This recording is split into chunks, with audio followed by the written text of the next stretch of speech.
साथियों जय हिंद, वंदे मातरम। स्वागत है आप सभी का सैनिक सुविधा पर। साथियों आज आपके सामने फिर से हाजिर हूं एक नया वीडियो लेकर। तो आप आज की वीडियो में बात होगी 8 पे कमीशन के बारे में। जैसा कि दोस्तों आपको काफी दिन से इंतजार था कि 1 दिसंबर 2025 को संसद का सत्र चालू होगा और 8 सीपीसी के बारे में जानकारी आएगी। तो दोस्तों 8 सीपीसी के बारे में क्या जानकारी आई है, क्या डीए मर्ज हो रहा है, आपका डीए मर्ज होगा जनवरी 2025 से और उसके बाद आपकी पेंशन में 20% बढ़ोतरी होगी।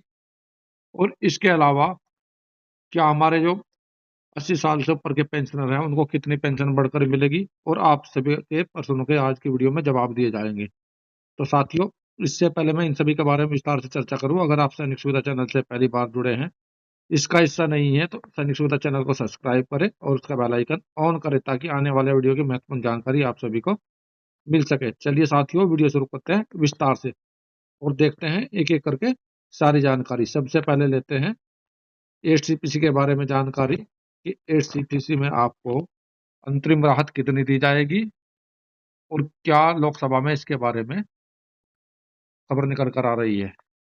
तो दोस्तों यह है पहली खबर जो लोकसभा से निकल कर आ रही है।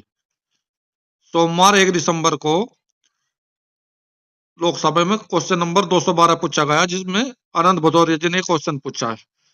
तो क्या क्या पूछा है, इसमें पूछा है क्या वित्त मंत्री जी बताने की कृपा करेंगे, क्या सरकार हाल ही में 8वें वेतन आयोग के गठन के लिए अधिसूचना जारी की है, यदि हाँ तो इसका ब्यौरा क्या है।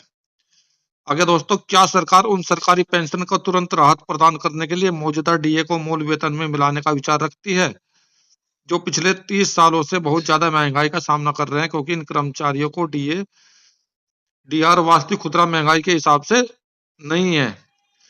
यदि हाँ तो ब्यौरा क्या है, यदि नहीं तो कारण क्या है।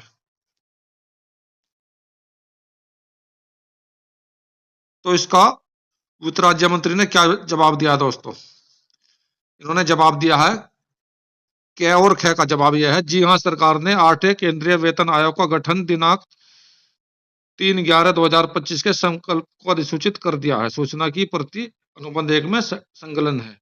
तो अनुबंध 1 वही है दोस्तों जो टीओआर इसका जारी करा गया था, जो गजट निकाला था, वही इसका अनुबंध 1 है। और ग से ड तक का जवाब है दोस्तों, वर्तमान में मूल वेतन पर मौजूदा महंगाई भत्ते का विलय संबंध में सरकार के पास कोई वास्तव विचाराधीन नहीं है, जो निर्वाह की लागत के समायोजन की मुद्रास्फीति के कारण वास्तविक मूल्य में गिरावट के मूल्य वेतन पर सुरक्षित रखने हेतु महंगाई भत्ते राहत श्रम ब्यूरो द्वारा रोजगार मंत्रालय द्वारा औद्योगिक श्रमिकों के लिए अखिल भारतीय उपभोक्ता सूचकांक के आधार पर 6 में संशोधित किया जाता है। तो कहने का मतलब यह है इसमें कोई भी सकारात्मक बात भी निकल कर नहीं आया, ये सब कुछ नकारात्मक इसमें आया है। इसके जवाब में इन्होंने ये बताया है, जो इन्होंने पहले गजट जारी करा गया था 1/3/2025 को, तो गजट जारी कर दिया गया है। इसके अलावा वर्तमान में जो मूल वेतन है, जो मौजूदा महंगाई भत्ता है, उसे बेसिक पे में मिलाने का कोई विचार नहीं है दोस्तों, क्योंकि इन्होंने बताया कि समय समय पर श्रम और रोजगार मंत्रालय द्वारा इसके आंकड़े जारी किए जाते हैं, समय समय पर आपका जो एसीपीआईएन के आंकड़े के अनुसार महंगाई भत्ता बढ़ाया जाता है।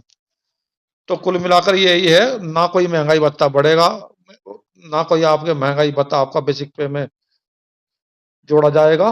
जैसे चल रहा है वैसे ही चलता रहेगा दोस्तों, जितना भी महंगाई सूचकांक के अनुसार आपका हर 6 महीने में बढ़ेगा उतना ही बढ़ाया जाया करेगा। फिलहाल इसके बारे में कोई भी इस प्रकार का सरकार ने प्लान बनाया हुआ है।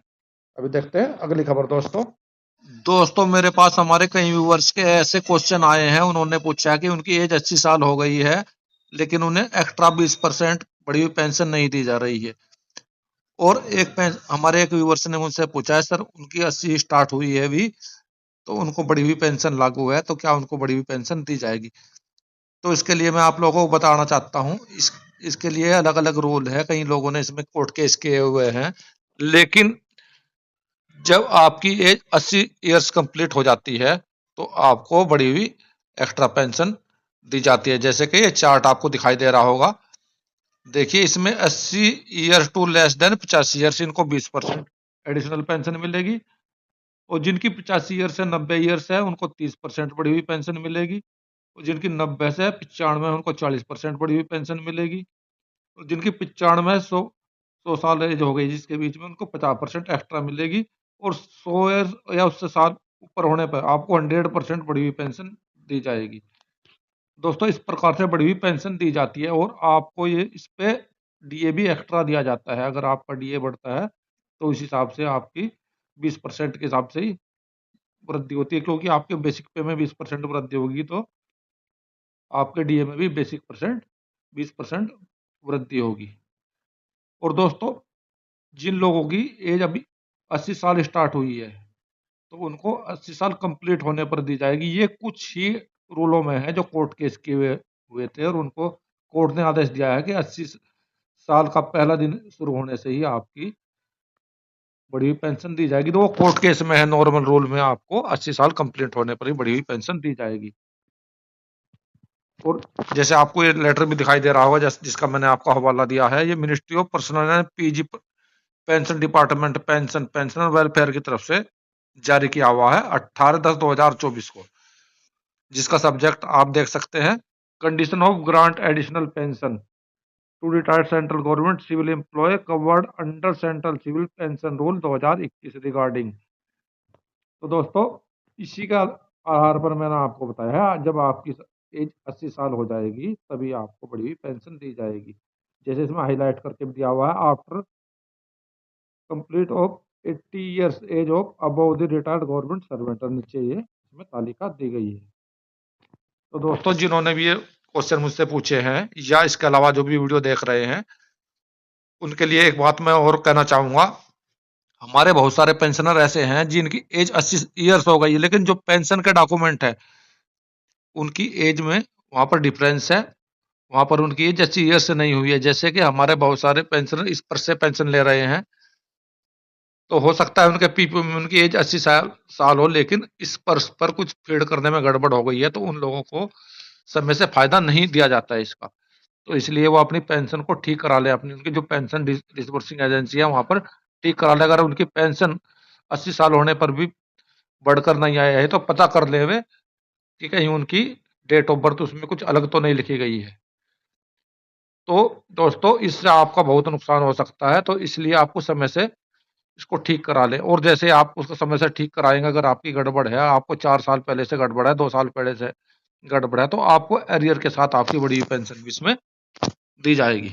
अगले मुद्दे में हमारे एक व्यूअर्स ने एक सवाल पूछा है कि सर 18 महीने का डीए एरियर कब दिया जाएगा। तो दोस्तों 18 महीने के डीए के एरियर में मैं आप लोगों को बता देना चाहता हूँ, जो आपका 18 महीने का डीए का एरियर था वो कोविड समय का था, कोरोना समय का। तो दोस्तों इस प्रकार से जो डीए रोका गया था उसके एरियर की राशि गणना हम उसके मूल वेतन के आधार पर कर सकते हैं। दोस्तों ये विभिन्न अलग अलग किस्तों में अलग अलग था, अलग अलग कर्मचारियों का अलग अलग हो सकता है, लेकिन हम उसके आधार पर आपको गणना करके बता सकते हैं। एक उदाहरण के तौर पर मान लीजिए किसी कर्मचारी का बेसिक पे 30,000 था, तो उसका जनवरी 2020 से लेकर जून 2020 की 6 महीने की अवधि का जो 4% वृद्धि हुई थी उस समय, तो जिससे मासिक एरियर 1200 रुपए और 6 महीने के हिसाब से अगर इसे लगाएं तो 7,200 रुपए बन जाता है। इसी प्रकार से अगले छमाही का जुलाई 2020 से लेके दिसंबर 2020 तक यानी कि दूसरी अवधि में कुल मिलाकर 7%, यानी कि 4% पहले वाले छमाही का, 3% इस बार बढ़ा, 7% की वृद्धि समय पर हुई थी कुल मिला के, तो जिससे 6 महीने का एरियर बना 12,600 रुपए। और अगली छमाही दोस्तों 2021 से जून 2021 की अवधि में तो इसका 11% बना। दोस्तों यहाँ भी 3% की बढ़ोतरी दिखाई गई थी। तो इस प्रकार 6 महीने का डीए 18 महीने, इस प्रकार का जो 6 महीने का डीए एरियर है 29,800 रुपये बनता है। तो इसी प्रकार से आपका ये डीए का एरियर बनेगा। लेकिन दोस्तों मिलेगा कब, बात यह है मिलने की, लेकिन दोस्तों इसके बारे में सरकार की कान पर कोई भी जूं अभी नहीं रेंग रही है, न इसके बारे में कोई जिक्र हुआ। जैसे मैं आपको पहले बता चुका हूं, लोकसभा में जो प्रश्नों का जवाब दिया है उसमें उत्तर दिया गया है, उसमें भी इसी प्रकार का कोई उत्तर इसके बारे में नहीं दिया गया है। तो लगता है आपका 18 महीने का जो एरियर है वो ठंडे बस्ते में चला गया है। इसके लिए हमारी कर्मचारी यूनियनों को फिर से हड़ताल करनी पड़ेगी, धरने प्रदर्शन करने पड़ेंगे, तभी सरकार के कानों पर इसके लिए कोई जौ जौ रेंग सकती है। तो साथियों, आज के वीडियो में यही थी मेरे द्वारा दी गई कुछ छोटी छोटी जानकारियां। मेरे द्वारा इसी प्रकार की छोटी छोटी जानकारियां आप लोगों को अपने वीडियो में समय समय पर दी जाती है। इसी प्रकार के महत्वपूर्ण वीडियो आप लोगों के लिए बनाए जाते हैं। अगर आप लोगों को मेरे द्वारा दी गई जानकारी अच्छी लगी है तो मेरे वीडियो को लाइक करें, चैनल को सब्सक्राइब करें। अगर आपकी भी कोई प्रॉब्लम है तो आप भी मुझसे सवाल पूछ सकते हैं। साथियों, मिलता हूं अगली वीडियो में इसी प्रकार के अन्य महत्वपूर्ण जानकारी के साथ। वीडियो देखने के लिए धन्यवाद दोस्तों। जय हिंद, वंदे मातरम।